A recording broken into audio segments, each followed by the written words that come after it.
Tumbuhan memiliki beberapa cara untuk mempertahankan dirinya sendiri. Salah satunya yang akan kami bahas pada video kali ini adalah pertahanan asosiasi yang dikembangkan oleh tumbuhan.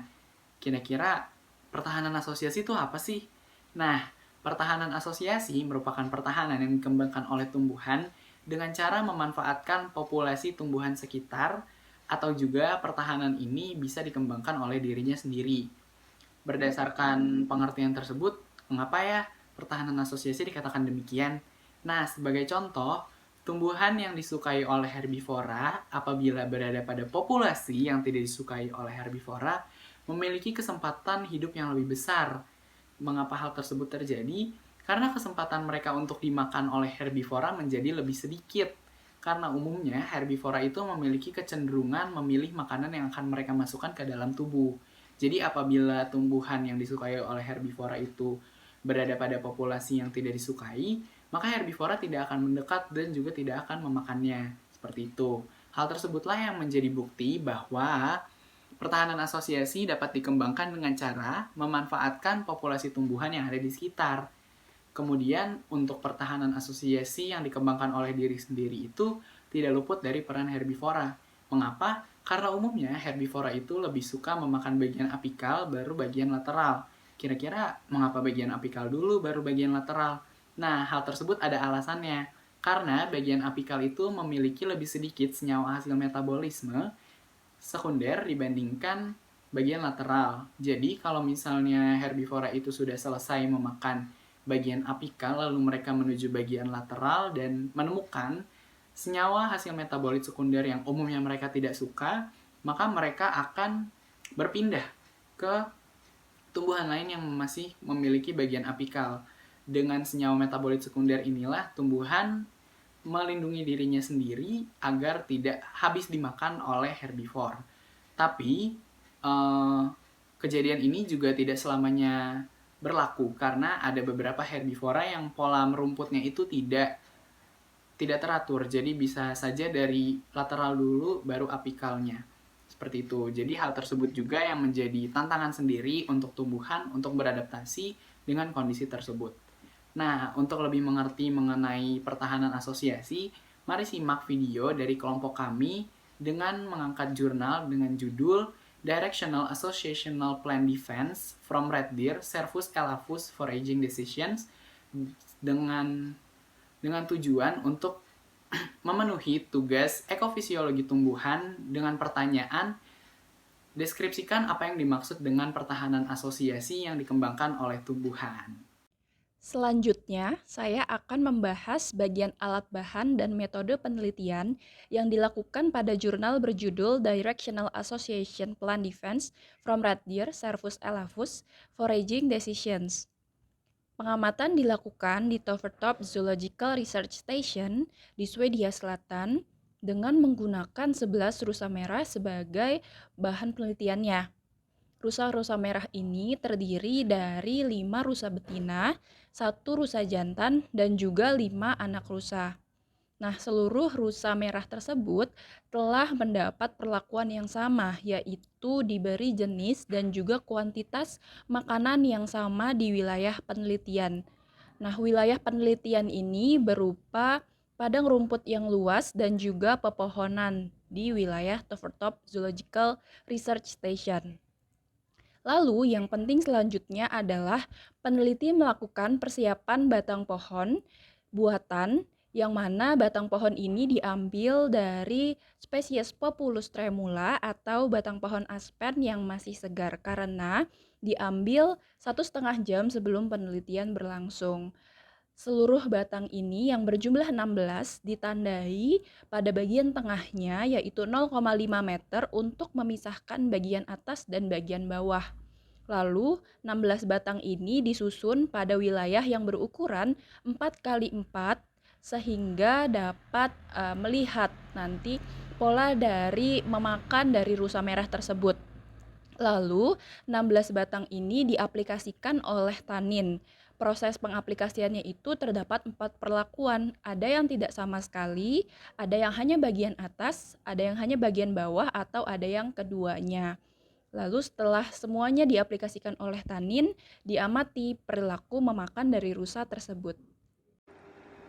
Dari eksperimen yang dilakukan Bergvold dan Leymar, mereka menemukan bahwa cabang bagian atas dan bagian bawah memiliki potensi dimakan yang sama oleh rusa. Didapatkan pula bahwa pola makan rusa merah dimulai dari batang bagian atas menuju batang bagian bawah.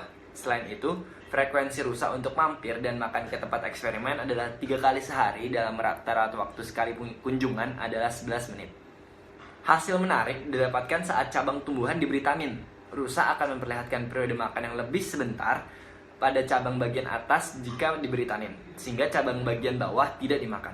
Namun, hasil tidak menunjukkan sebaliknya. Saat bagian bawah yang diberi tanin, rusa tetap akan memakan bagian atas seperti biasa. Hasil-hasil ini didapat dengan memperlihatkan proporsi bagian tumbuhan yang dimakan yang bisa dilihat dari diagram yang tersedia. Karena hasil tersebut, dapat disimpulkan bahwa pertahanan asosiasi batang bagian atas akan melindungi batang bagian bawah, tetapi tidak sebaliknya. Ditambah lagi, rusa akan berada pada area eksperimen kurang dari 11 menit atau kurang dari waktu rata-rata jika terdapat tumbuhan yang dilapisi tanin. Sekian yang dapat saya sampaikan. Terima kasih. Baik, di sini saya akan membahas instruksi dari jurnal penelitian ini. Apakah suatu senyawa tanin dapat mengurangi risiko tanaman dimakan oleh herbivora?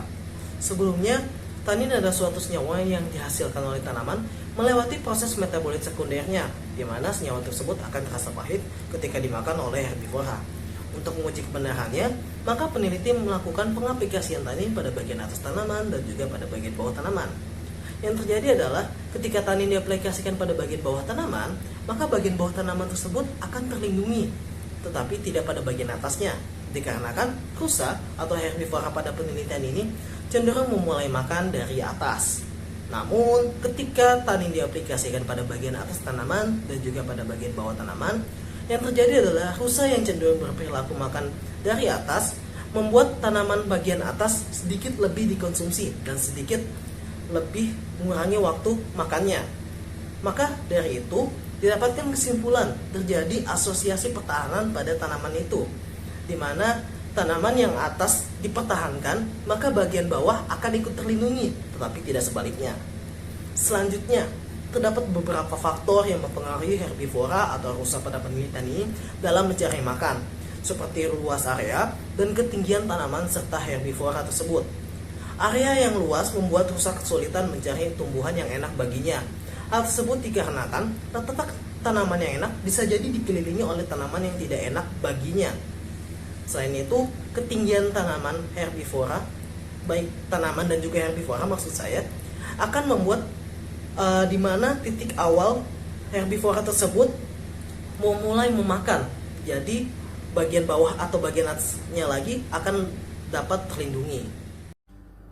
Dan saya akan menjelaskan pada bagian discussion dalam jurnal ini, yaitu disebutkan bahwa dalam penelitian ini red deer dewasa akan mulai makan bagian tumbuhan di atas 50 cm 5 kali lebih sering dibanding di bawah 50 cm. Sedangkan anakan rusa atau rusa yang masih kecil itu akan mulai makan bagian tumbuhan di atas 50 cm ataupun di bawah 50 cm dengan waktu atau periode yang sama. Dan perilaku pola mencari makan rusa, baik rusa dewasa ataupun anakan rusa, itu adalah eksploratif, di mana eksploratif ini adalah melakukan penjajahan atau pengenalan terhadap suatu wilayah terlebih dahulu. Selain itu, biasanya rusa juga akan mulai makan bagian tumbuhan yang sama tingginya dengan posisi tinggi bahu mereka, di mana posisi mulut mereka itu berada atau sedikit lebih rendah dibanding posisi bahu. Dengan demikian, tinggi bahu dan posisi kepala rusa juga dapat memengaruhi pola mencari makan pada rusa. Selanjutnya, pada jurnal ini juga disebutkan hipotesis, yaitu pada kekuatan tanaman menunjukkan mamalia herbivora memiliki pola mencari makan pada bagian pucuk apikal tumbuhan dan bagian atas tumbuhan yang memiliki kualitas lebih tinggi. Namun, pada penelitian ini tidak mendukung hipotesis tersebut karena pola mencari makan herbivora itu dipengaruhi oleh tinggi tanaman dan tinggi herbivora tersebut. Oleh karena itu, pada penelitian ini dapat menjadi pertimbangan bagaimana caranya melindungi sebuah tumbuhan dari herbivora. Dalam penelitian ini didapatkan hasil yang menunjukkan bahwa dibutuhkan repellent atau pengusir pada tumbuhan dengan menerapkannya pada bagian pohon-pohon kecil atau anakan pohon, serta pada pohon dengan ketinggian tertentu sesuai dengan tinggi kepala herbivora yang bersangkutan. Alasannya, karena pengaplikasian repellent pada ketinggian yang sesuai dapat membuat bagian bawah pohon tersebut ikut terlindungi karena perilaku herbivora. Dalam pembahasan ini, jadi rusa itu akan mulai makan bagian tumbuhan dari bagian pucuk atau dari bagian ketinggian tertentu sesuai dengan tinggi, bahu, dan posisi kepala rusa tersebut. Dengan demikian, peneliti membuktikan bahwa pertahanan yang dikembangkan oleh tumbuhan dalam penelitian ini merupakan pertahanan asosiasi terarah, yang berarti jika bagian atas, khususnya bagian pucuk tumbuhan, dipertahankan dengan cara mengaplikasikan tanin, maka otomatis akan melindungi bagian bawah tumbuhan dan anakan tumbuhan yang tidak terlindungi atau yang tidak terjaga dari ancaman tumbuhan tersebut dimakan oleh herbivora. Dalam hal ini khususnya adalah rusa. Berdasarkan penjelasan yang teman-teman saya sudah jelaskan, maka dapat disimpulkan tumbuhan melindungi dirinya dengan pertahanan asosiasi yang dikembangkan oleh tumbuhan itu sendiri. Umumnya, herbivora memakan bagian apikal karena memiliki senyawa hasil metabolis sekunder yang sedikit jumlahnya. Nah, pengamatan dilakukan menggunakan 11 rusa merah dengan diberi jenis dan kuantitas makanan yang sama. Kemudian, terdapat persiapan batang dengan pohon Populus remula setinggi 1 meter dan disusun berukuran 4x4 meter sebanyak 16 yang diaplikasikan oleh tanin. Hasil yang diperoleh terdapat pola makan rusa merah yang dimulai dari batang bagian atas ke bawah serta periode makan rusa singkat akibat pelapisan tanin. Pengaplikasian tanin mengurangi tanaman untuk dimakan oleh herbivora dengan mendeteksinya dan mengkonsumsinya. Pola mencari makan dipengaruhi juga oleh faktor tinggi rusa atau jenis herbivoranya. Dalam penelitian, readers dewasa akan makan bagian tumbuhan 50 cm dari atas tanah, sedangkan untuk anak rusa akan mulai makan di bawah 50 cm ataupun di atas 50 cm. Nah, pola pencari makan herbivora dipengaruhi oleh tinggi tanaman dan tinggi dari herbivora tersebut. Kebutuhan repellent atau pengusir diaplikasikannya pada ketinggian tertentu sesuai dengan tinggi kepala herbivora. Karena pengaplikasian repellent pada ketinggian yang sesuai dapat membuat bagian bawah tanaman terlindungi karena perilaku herbivora. Nah, pertahanan dalam penelitian ini merupakan pertahanan asosiasi terarah, yang artinya jika bagian atas khususnya bagian pucuk tumbuhan dipertahankan dengan cara pengaplikasian repellent berupa tanin, maka otomatis akan melindungi bagian bawah tumbuhan dan anakan tumbuhan yang tidak terjaga dari ancaman dimakannya oleh herbivora tersebut. Sekian presentasi dari kelompok 6, kurang lebihnya mohon maaf. Assalamualaikum warahmatullahi wabarakatuh.